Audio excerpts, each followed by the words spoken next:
O momento que nós estamos vivendo, em que nós estamos vivendo no Brasil, é um momento trágico, em que nós não podemos dizer as coisas que somos livres para dizer, conforme determina a Constituição, que é a legislação máxima de um país.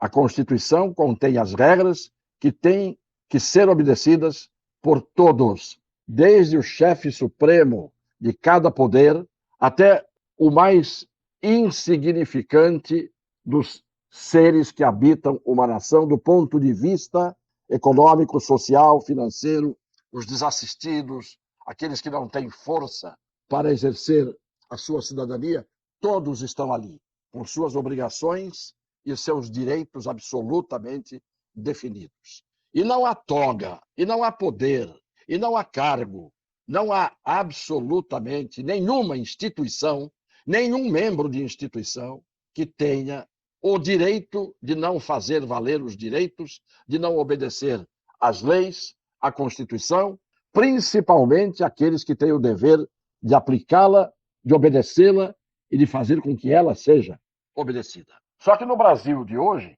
isto não está acontecendo.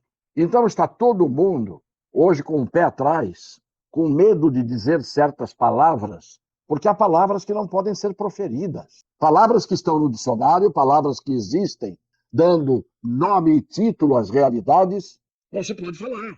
Tem gente que tem medo de usar a palavra direito, justiça.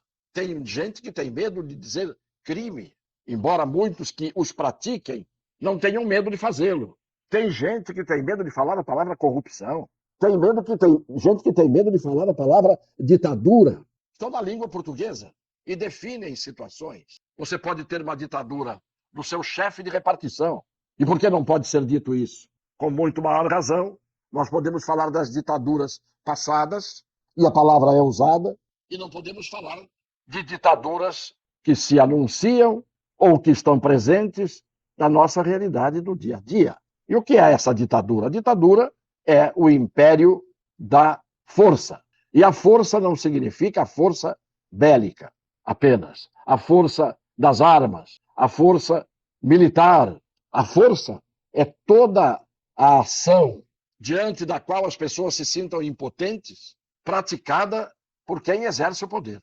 Pois bem, o que nós estamos vendo hoje é que nós estamos cerceados em liberdades que as pessoas exercem em cima de nós. Então, vou dar um exemplo. Se o ministro de Estado, vou dar um exemplo concreto, o ministro de Estado da Segurança Pública e da Justiça, vejam o título do ministério dele, o senhor Flávio Dino, ministro da Segurança Pública, da Justiça e da Segurança Pública. Ele pode ir ao Congresso Nacional e debochar no depoimento que presta lá daqueles que o estão interpelando. Ele pode fazer críticas, ele pode fazer acusações, ele pode fazer ameaças, mas nós não podemos criticá-lo. Ele é um senador da República eleito. Quando ele vai ao Congresso Nacional, dependendo do comportamento que ele tem, e ninguém diz isso, ou ninguém enxergou isso, ele pode estar sujeito à quebra de decoro, porque ministro ele é nomeado, eleito para exercício do poder, ele é como senador da República, pelo estado do Maranhão. Pois bem, ele vai e debocha, ele usa da sua prepotência, ele critica as pessoas, diz ele que se defende. Tudo bem, que ele esteja se defendendo de ataques. E nós não temos direito de nos defendermos dos ataques dele? As críticas que ele faz, essas valem. Tenham o endereço que tiverem. Agora, as críticas que eu ou alguma pessoa faça a ele, eu estou impedido de fazê-las? Por quê? Onde é que está a desigualdade entre mim e o ministro? Não há nenhuma desigualdade. Somos iguais. Os que criticam têm que aceitar a crítica. E isto está dentro dos limites da liberdade concedida pela Constituição. Mais do que concedida, garantida pela Constituição. Então, o senhor Flávio Dino, eu estou dando o primeiro exemplo, que é o dele, fala o que quer. Portanto, tem que ouvir o que não gosta. E não o que não quer, porque ele não tem que querer coisa nenhuma. Agora, se ele for ofendido, ele tem os caminhos da lei para punir processualmente, penalmente, o seu ofensor. E ele tem os caminhos para receber a indenização que for devida pelos caminhos do processo civil.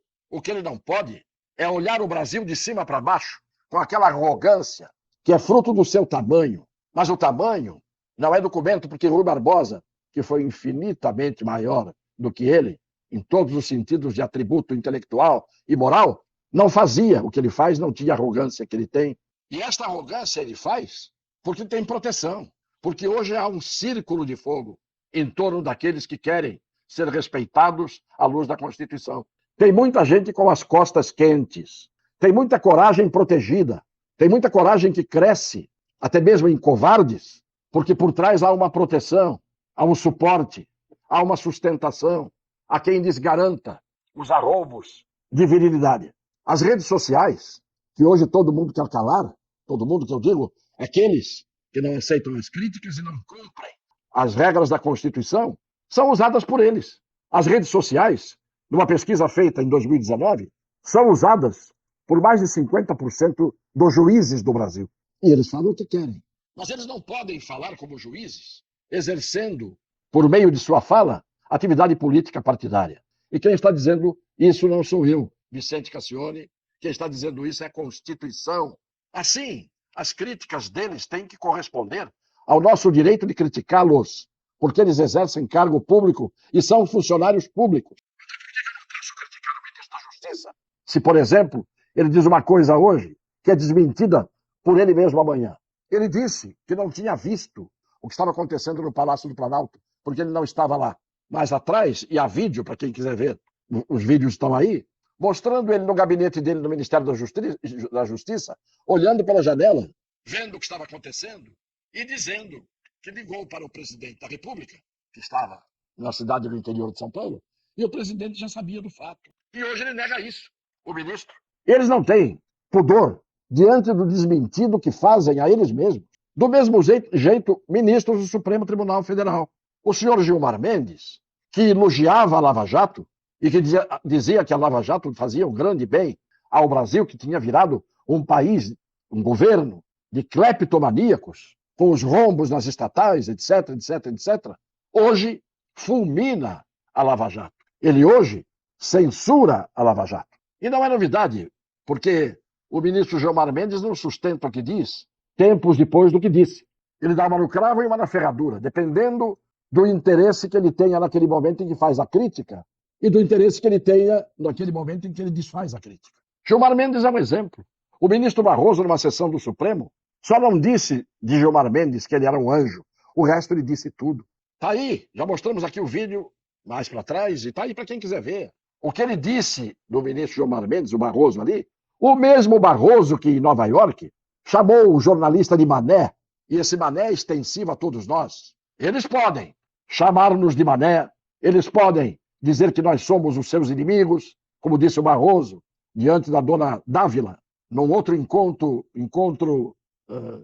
cultural, vamos dizer assim, também em Nova York. O ministro Fachin pôde fazer críticas a todo mundo numa das viagens também. Lá fora eles ficam mais ainda tagarelas do que são. O ministro Alexandre de Moraes chamou aqueles que usam as redes sociais de idiotas. Não todos, mas isto não é a linguagem do ministro. O ministro não tem que dizer essas coisas, ainda que ele possa ter razão em achar que há idiotas que usam as redes sociais. Mas há muita gente que acha que idiotas são aqueles que querem calar as redes sociais. Porque se não fossem as redes sociais hoje, e repito, tem razão o Google, tem razão o Instagram, pelas críticas que começaram a fazer, e eu adverti aqui, vai chegar uma hora que as redes sociais, as plataformas, vão ver que as redes sociais estão sendo desprezadas. Pois bem, quando um ministro se transforma em acusador numa ação penal ou num inquérito, ele está exercendo, sem ter esse direito, as funções de membro do Ministério Público. Porque ao Ministério Público cabe fazer acusações. E quando o ministro faz isso, sentindo-se vítima, só esses dois fatos, pela Constituição e pela lei, tornam-no impedido, suspeito para julgar naquele processo. Porque a vítima não pode julgar o seu acusador. Isso está na Constituição, está nas leis, essas regras estão claras. Os juízes serão impedidos ou poderão ser considerados suspeitos. Então, este silêncio que querem nos impor em relação ao direito de crítica que nós temos, desde que seja uma crítica fundamentada, como devem ser as decisões dos juízes. Pela Constituição, elas têm que ser fundamentadas. Os atos processuais têm que ser públicos. Os advogados e as partes têm que ter o direito e acesso ao processo, às provas e aos atos processuais. E isto está sendo negado. Então, vamos equilibrar esta gangorra, esta balança, porque já passou dos limites e a paciência de todo mundo está se esgotando. Dizermos que nós não podemos proferir determinadas palavras, não podemos emitir determinados juízos, não podemos exercer o direito de crítica. Tudo isso garantido pela Constituição. Mas eles podem falar fora dos autos, falar com conotação político-partidária, à medida em que atendem determinados partidos, com a intimidade que determinados partidos têm de entrar e sair dos tribunais. Então é preciso que nós não recuemos. Nós temos o direito de, dentro das normas legais, criticar, principalmente os que nos criticam, principalmente os que querem nos negar os direitos que temos garantidos pela Constituição. Eu não vou parar de dizer isto. Ainda que me censurem, ainda que cortem os dados numéricos das minhas redes sociais no alcance que elas têm, o Brasil inteiro me responde, vamos começar a puxar o freio de mão nos abusos. E o senhor Flávio Dino, senador da República, vá se cuidando em termos de quebra de decoro, porque ele é senador. E como ministro já passou dos limites. E o que eu estou dizendo aqui está tudo documentado. Em som, em imagens, em vídeos. E hoje, uma grande parte do povo brasileiro, com lucidez, acompanha tudo e não dá mais para ser enganado. E não deveria ser. Além de não ser enganado, não deveria ser alvo do abuso do poder daqueles que pensam que estão garantidos nos seus cargos por unção divina. Talvez alguns ali estejam por unção dos diabos que estão fazendo com o Brasil. Eu, na minha idade, depois de toda a vida que vivi, vou continuar falando. Mas mesmo quando eu me calar, haverá gente que falará, que agirá, que tomará atitudes e providências. E um dia, os onipotentes caem como o coco do coqueiro. E maior o coqueiro, maior o tombo do coco. Afinal, como dizia o grande Billy Blanc. Por hoje, está aqui não o meu desabafo, a minha crítica, amparado pela Constituição, pelo direito que tenho e pelas justas razões que estou aqui apresentando. Um beijo no coração das pessoas de boa fé.